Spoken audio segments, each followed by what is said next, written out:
सभी इंपॉर्टेंट प्रश्नों का हम लोगों ने इस वीडियो में डिस्कस किया है।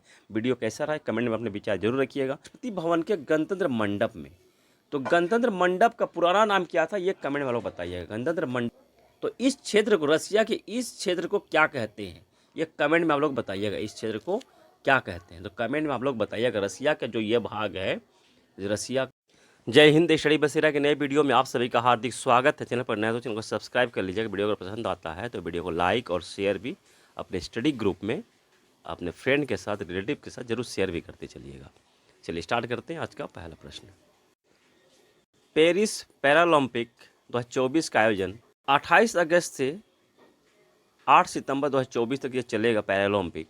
तो इसमें हम लोगों ने पढ़ा था सुमित अंतिल जो भाला फेंक प्लेयर हैं और भाग्यश्री यादव शॉटपुट प्लेयर हैं, इनको उद्घाटन समारोह में ध्वजवाहक बनाया गया था। अभी घोषणा हुई है सेफ डी मिशन की। पैरालंपिक में सेफ डी मिशन किन्हें बनाया गया है तो सत्यप्रकाश सांगवान को ये बनाया गया है। इनको safe D mission Paris Paralympic की बात की जा रहा है। 19 तारीख के वीडियो में पेरिस पैरालंपिक के बारे में इंपॉर्टेंट प्रश्न हम लोगों ने पढ़ा। पैरालंपिक में भारत का क्या योगदान है, क्या उपलब्धि है, उसके बारे कंप्लीट हम लोगों ने पढ़ा था। उस वीडियो का अगर 19 अगस्त का वीडियो है उसे नहीं देखा है तो आप लोग जरूर देख लीजिएगा। तो कमेंट में यह बताइएगा, उसी वीडियो से संबंधित प्रश्न है कि पैरालंपिक में गोल्ड मेडल जीतने वाली पहली महिला कौन है। पहली महिला बताइएगा। और पैरालंपिक में मेडल जीतने यानी गोल्ड मेडल जीतने वाले पहले पुरुष भी कौन है, उनका नाम बताइएगा और कब जीता है। जितना जानकारी है आपके पास वो कमेंट में आप लोग बता दीजिएगा। चलिए नेक्स्ट पॉइंट पे चलते हैं। प्रधानमंत्री नरेंद्र मोदी की अभी यात्रा चल रही है। यूक्रेन और पोलैंड की यात्रा है। यूक्रेन और पोलैंड की यात्रा है, तो उसमें वो पोलैंड में कहाँ कहाँ गए हैं तो उसके बारे इंपॉर्टेंट कल के वीडियो में हम लोगों ने पढ़ा था। 22 तारीख के वीडियो में भी हम लोगों ने पढ़ा था कि कहाँ कहाँ वे गए हैं। तो आज के वीडियो में और कुछ एक्स्ट्रा जानकारी हम लोग यहाँ ले लेते हैं। स्क्वायर ऑफ गुड महाराजा, यह किनका स्मारक स्थल बनाया गया है। पोलैंड में बना हुआ है ये स्मारक स्थल। किनका है तो दिग्विजय सिंह का। दिग्विजय सिंह नवानगर के राजा थे, नवानगर गुजरात के राजा थे। इन्होंने पोलैंड के सेकेंड वर्ल्ड वॉर के समय पोलैंड के 5000 से अधिक पोलैंड के बच्चों को संरक्षण दिया था, सुरक्षित रखा था सेकेंड वर्ल्ड वॉर के समय में। उसी तरह है कोल्हापुर मेमोरियल भी सेकेंड यह बना हुआ है पोलैंड में। तो कोल्हापुर के जो रॉयल फैमिली थी उसने सेकेंड वर्ल्ड वॉर के समय ही पोलैंड की महिलाओं और बच्चों को संरक्षण दिया था। और वहाँ जाएंगे मोंटे कैसिनो स्मारक, यह भी पोलैंड में बना हुआ है। मोंटे कैसिनो स्मारक बना हुआ है क्यों कि मोंटे कैसिनो युद्ध हुआ था इटली में, जर्मनी के अगेंस्ट में। इसमें भारत की सेना, यह ब्रिटिश काल की बात है, तो भारत की सेना और पोलैंड की सेना संयुक्त रूप से लड़ रही थी जर्मनी के अगेंस्ट में। तो इसे रोम युद्ध भी कहा जाता है। मोंटे कैसिनो युद्ध कहाँ हुआ था तो इटली में हुआ था, ये ध्यान रखिएगा। मोंटे कैसिनो युद्ध कहाँ हुआ तो इटली में हुआ था। इसे रोम युद्ध भी कहते हैं। तो ये सभी स्मारक कहाँ बने हुए हैं तो पोलैंड में ब्लेडो रेगिस्तान है। एक रेगिस्तान, इसका नाम ब्लेडो रेगिस्तान है। तो ध्यान रखिएगा ब्लेडो रेगिस्तान कहाँ है तो पोलैंड में है। और पोलैंड की सीमा, जो स्थल सीमा है, वो 7 देशों से सीमा से साझा करती है। रूस, यूक्रेन, स्लोवाकिया, जर्मनी, चेक रिपब्लिक, 5 हो गया, बेलारूस और लिथुआनिया। ये 5 देशों के साथ सीमा साझा करती है पोलैंड, स्थल सीमा। अब पोलैंड का मैप के माध्यम से भी समझेंगे हम। मैप के माध्यम से भी एक क्वेश्चन बनता है, पहले उसको समझ लेते हैं। यहाँ एक ऑर्डर, विस्तुला और वार्टा, ये क्या है। ये पोलैंड की मुख्य नदियाँ हैं। ये तीनों पोलैंड की क्या हैं तो मुख्य नदियाँ हैं। तो इसे भी ध्यान रखिएगा, इनका नाम भी। अभी यात्रा है पोलैंड में, तो इंपॉर्टेंट प्रश्न बन जाता है। कल का वीडियो भी देख लीजिएगा 22 तारीख का भी, उसमें भी पोलैंड के बारे में और यूक्रेन के बारे में इंपॉर्टेंट जानकारियाँ हम लोगों ने वहाँ साझा किया है। अब थोड़ा मैप को समझ लेते हैं। पोलैंड का मैप देख लीजिए। ये 2 स्थल है, ये स्थल आकृति, ये पोलैंड यहाँ से यहाँ तक बना हुआ है पोलैंड। और उसके बाद इसको मैं हटा देता हूँ, कुछ बताना है यहाँ पे। तो यहाँ बाल्टिक सी है, बाल्टिक सी यहाँ पे है, पतला लेता हूँ। ये बाल्टिक सी है, यहाँ बाल्टिक सी है। बाल्टिक सी के साथ इसकी सीमा साझा होती है और इधर स्थल सीमा इतने 7 देशों के साथ। तो रसिया तो यहाँ है, इधर रसिया इधर है, परंतु यहाँ रसिया का एक भाग यहाँ भी है, ये देख रहे हैं ना यहाँ पे रसिया का एक भाग यहाँ भी है। तो इस क्षेत्र को, रसिया के इस क्षेत्र को क्या कहते हैं, ये कमेंट में आप लोग बताइएगा, इस क्षेत्र को क्या कहते हैं। तो कमेंट में आप लोग बताइएगा, रसिया का जो ये भाग है, रसिया का बेलारूस लिथुआनिया के बगल में, तो इसे क्या कहते हैं, ये कमेंट में आप लोग बताइएगा, रसिया के क्षेत्र को क्या कहते हैं।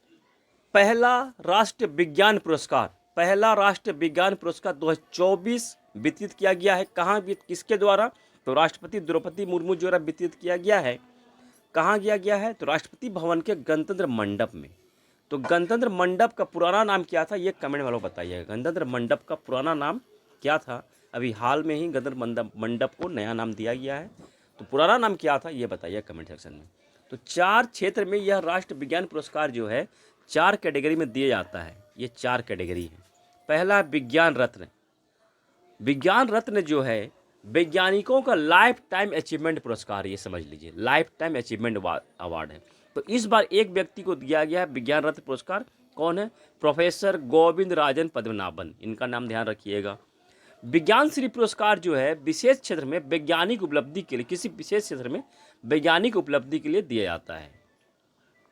और विज्ञान रत्न के बारे में और एक बता दूं, विज्ञान रत्न एक साल में अधिकतम 3 व्यक्तियों को दिया जाता था, इस बार एक व्यक्ति को दिया गया है 2024 में।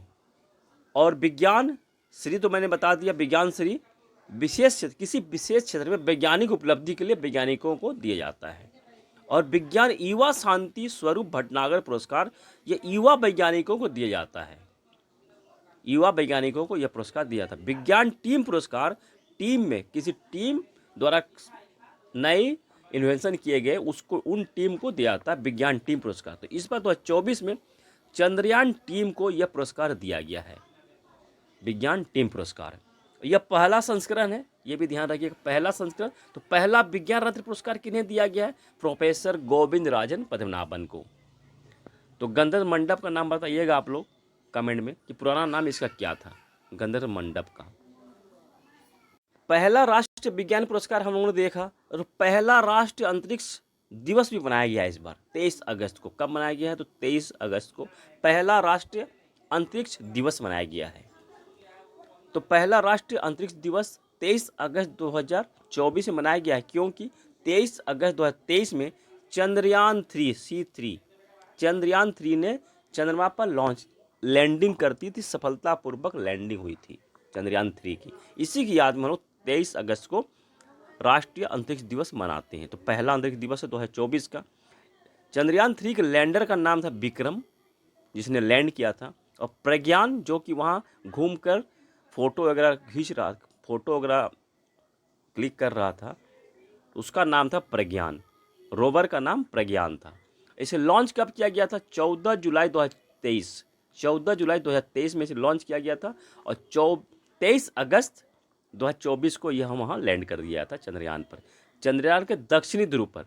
तो प्रश्न यहाँ से, ये सभी प्रश्न बनते हैं कि कब लॉन्च किया गया था, ये प्रश्न बनते हैं, यहाँ से प्रश्न पूछे जाते हैं। तो चंद्रमा पर लैंड करने के मामले में भारत जो है चौथा देश बना था, और दक्षिणी ध्रुव पर, चंद्रमा के दक्षिणी ध्रुव पर लैंड करने में भारत पहला देश बना था, ये भी ध्यान रखना है। किस रॉकेट से लॉन्च किया गया था, तो LVM M3 M4 इस रॉकेट से लॉन्च किया गया था। और LVM M3 M4 को बाहुबली या फेट बॉय का नाम भी दिया गया है। प्रोजेक्ट डायरेक्टर कौन थे, प्रोजेक्ट डायरेक्टर भी प्रश्न बनता है। तो प्रोजेक्ट डायरेक्टर कौन थे, चंद्रयान 3 के प्रोजेक्ट डायरेक्टर P वीर मुथुवेल, ये प्रोजेक्ट डायरेक्टर थे। और चंद्रयान 3 ने चंद्रमा के दक्षिणी ध्रुव पर जिस पॉइंट पर, जिस जगह पर लैंडिंग किया था, उस पॉइंट का नाम भी रखा गया है शिव शक्ति पॉइंट, शिव शक्ति पॉइंट रखा गया था, इसे भी ध्यान रखिएगा। और कहाँ से इसे जो लॉन्च किया गया था, तो किस अंतरिक्ष केंद्र से लॉन्च किया गया था, तो सतीश धवन अंतरिक्ष केंद्र श्रीहरिकोटा से लॉन्च किया गया था। तो कमेंट में यह बताइएगा कि सतीश धवन अंतरिक्ष केंद्र श्रीहरिकोटा किस स्टेट में स्थित है, किस राज्य में स्थित है, यह कमेंट में आप लोग बताइएगा। कंप्लीट जानकारी हम लोगों ने यहाँ देखा, एक एक पॉइंट को समझने का प्रयास किया है। अब चलते हैं नेक्स्ट पॉइंट पे। नेक्स्ट पॉइंट है ICC women's T20 world cup 2024 का आयोजन कहाँ होगा? पहले यह बांग्लादेश में होना था, परंतु बांग्लादेश में जो हिंसा भड़की हुई है उसके कारण से इसको स्थानांतरित कर दिया गया है। अब यह होगा यूएई में। यूएई के दुबई और शारजा में, ये दोनों स्थानों पर 3 अक्टूबर से 20 अक्टूबर के बीच इसका आयोजन किया जाएगा। यूएई यानी कि यूनाइटेड अरब अमीरात, संयुक्त अरब अमीरात में इसका आयोजन किया जाएगा। तो आईसीसी महिला T20 वर्ल्ड कप 2024 का आयोजन कहाँ होगा? तो यूएई में। इस पर भी ध्यान रखिए क्योंकि इसके स्थानांतरित कर दिया गया है। तो ये प्रश्न इंपॉर्टेंट बन जाता है। सभी इंपॉर्टेंट पॉइंट थे, सभी इंपॉर्टेंट प्रश्नों का हम लोगों ने इस वीडियो में डिस्कस किया है। वीडियो कैसा रहा कमेंट में अपने विचार जरूर रखिएगा। मिलते हैं फिर नए वीडियो में, तब तक के लिए जय हिंद, स्वस्थ रहें, मस्त रहें, धन्यवाद, जय हिंद।